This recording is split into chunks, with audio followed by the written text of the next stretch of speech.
We also have more reaction, a statement from Pierre Poilievre's office. It reads, quote, Mr. Poilievre has been very clear, including in his statement this past Monday. Conservatives support Ukraine in its defense against Vladimir Putin's illegal invasion, and we believe that Ukraine's future must be determined by Ukrainians.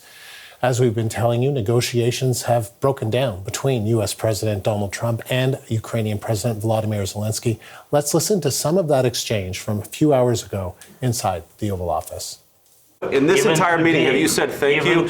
You went to Pennsylvania and campaigned for the opposition in October. Offer some words of appreciation for the United States of America and the president who's trying to save your country. Please, you think that if you will speak very loudly about the war, you can... He's not speaking loudly. He's not speaking loudly. Your country is in big trouble. Can I Wait a answer? minute. No, you've done a lot of talking. Your country is in big trouble. I know. You're not winning. You're not winning this. You have a damn good chance of coming out okay because of us. Mr. President, we are staying in our country, staying strong from the very beginning of the war. We've been alone, and we are thankful. I said thanks you haven't in been this alone. cabinet, You and haven't not been only alone. in this cabinet. We gave you, through this stupid president, $350 billion.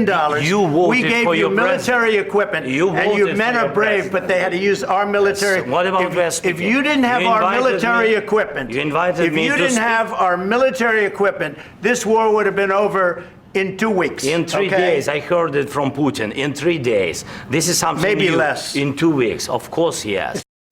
Reactions to that dramatic exchange in the White House are appearing online, and the CBC's Mark Carcasole is tracking it all. So, Mark, what's the latest that you've seen? Yeah, Andrew, online there are reactions from all over the world, as we've covered throughout the day. People in support of President Zelenskyy, people in support of President Trump. Within the last few minutes, we have heard from Prime Minister Justin Trudeau. He tweeted out, quote, Russia illegally and unjustifiably invaded Ukraine. For 3 years now, Ukrainians have fought with courage and resilience.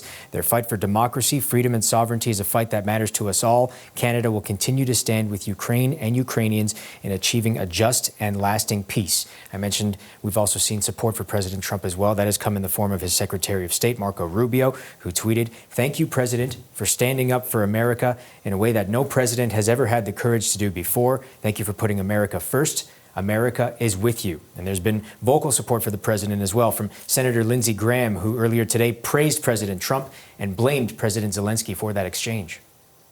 The way he handled the meeting, the way he confronted the president was just over the top.